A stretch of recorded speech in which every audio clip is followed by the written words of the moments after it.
My pleasure. We have a lot to talk about. Yeah. Do you want to share an update on where we are right now and what we all get to look forward to while we're going to sleep tonight?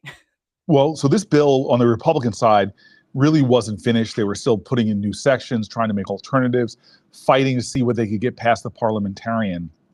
And they finally have a bill almost baked on the floor right now that we had them read through the night. And even as we were reading, more of the horrors of this bill were coming out. Like, for example, the deficit busting nature of this bill is even bigger than we thought. It's up to $4 trillion of a deficit hole. The transfer of wealth is even bigger with everybody in, say, the bottom quintile of working Americans.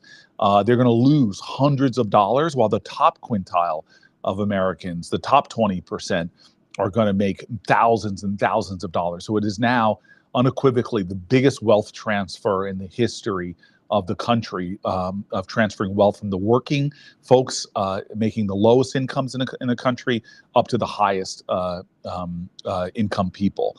It's also going to raise costs on millions and millions of Americans, from about $1,000 more, 900 to be exact, in your healthcare premium costs to even your energy.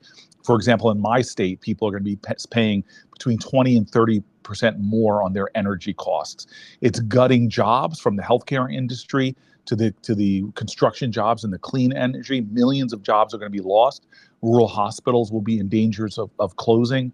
People will be kicked off Medicaid. People will be kicked off food stamps at numbers that are higher than we had before. So it's just, in so many ways, this is a moral obscenity of a bill. It is moral violence to the ideals of decency in our country, that we don't do this to fellow Americans. And we're doing it. Why? Because we want to give more tax cuts to the wealthiest amongst us. Why are we doing it? For really no other reason than that, to expand Donald Trump's tax cuts to the wealthiest and give very little of the benefit to the working people of our states. I think many of us don't understand why so many Republican senators simply can sleep at night knowing that this is a bill that they're putting forth that's going to harm their constituents. We've seen some come forward and start to disagree, which is good, but will it be enough? What do you think? Do you think it will pass tonight, or do you think that we've got some Republicans coming over? So I'm a prisoner of hope, but I'm also always a fierce realist. So what I mean by that is, I know that right now we only have two, and we need two more to stop this bill. We have Tom Tillis and we have Rand Paul, who have said they're unequivocally no's. But we have uncertainty from people like Susan Collins and Lisa Murkowski. We don't know exactly what they're going to do. And so most likely it's going to pass, but that doesn't mean that we don't keep fighting until the last absolute minute. As we saw in 2017, when the same president and the Republican majority wanted to take health care away, Obamacare or the Affordable Care Act, but are fighting until the last minute, finally, to the gasps of the chamber. People in the chamber literally gasped when John McCain came in and voted against taking healthcare away from millions of Americans. So I just believe in fighting till the very end, doing everything we can to expose this bill and how bad it is, not just for New Jersey, my state, but how bad it is for Maine or for Alaska or for Utah or for any other state where people are considering, like Josh Hawley, who has said unequivocally we should not be cutting healthcare from working Americans to give bigger tax cuts to the wealthiest. Well, vote that way, Josh. Vote that way.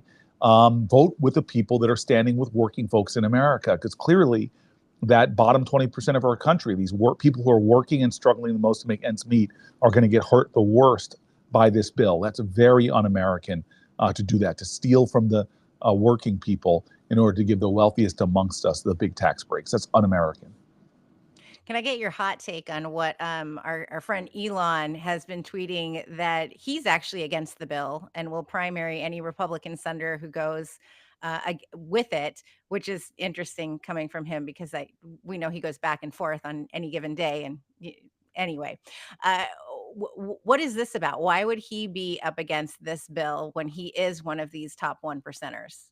Again, I don't profess to understand the mind of Elon Musk, nor do I really want to go on that odyssey. I do know this, that Republicans who come out against this bill face the wrath of Donald Trump, who unleashes everything he can to undermine them. And there have been noble senators in the past who've challenged him, noble House members who've challenged him.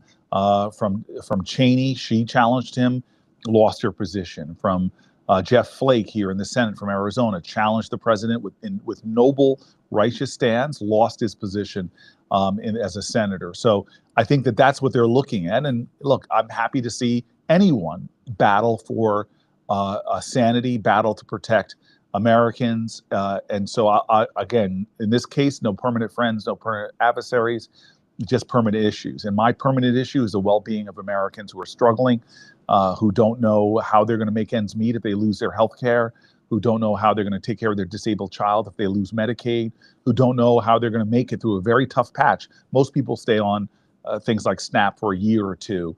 They don't know when their family's falling on hard times, if they lose that $6 a day for SNAP, how they're going to actually be able to make their grocery bills and provide for their children. This is insanity what we're doing.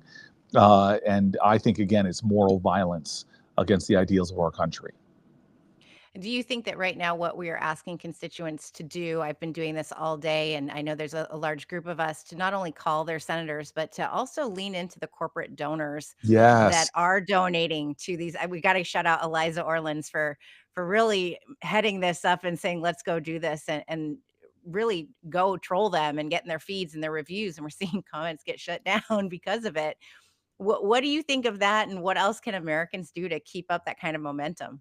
You know, I've got a book coming out soon called Stand, and I am writing about these creative protesters, whether it's the amazing people that did the Capitol crawl and got us the Americans for Disabilities Act, whether it's these unbelievable AIDS activists who forced a president to pay attention through creative protests, the civil rights movement full of these kind of creative people who found ways to boycott, who found ways to protest, petition, march, from freedom riders all the way to the people that really organized around this country to get us Social Security.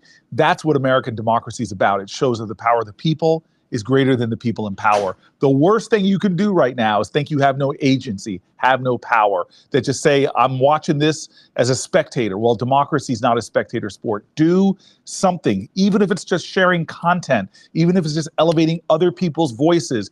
Don't sit this fight out. The consequences are too great. What's at stake is too sobering. We need to protect each other. We need to be there for each other. So please, cause some good trouble, as John Lewis would say. I love that. And I hope that every senator is listening to you too with the same message, because we will support them if they vote no on this. Yes. And Yeah. we will have their back. So the same goes for the Yes. senators as it does for every American. Yes. Thank you for this. I'm sorry that I got to get back up there and Thank vote. you. No, thank you so much. I appreciate you. Okay. Take care now. Bye-bye.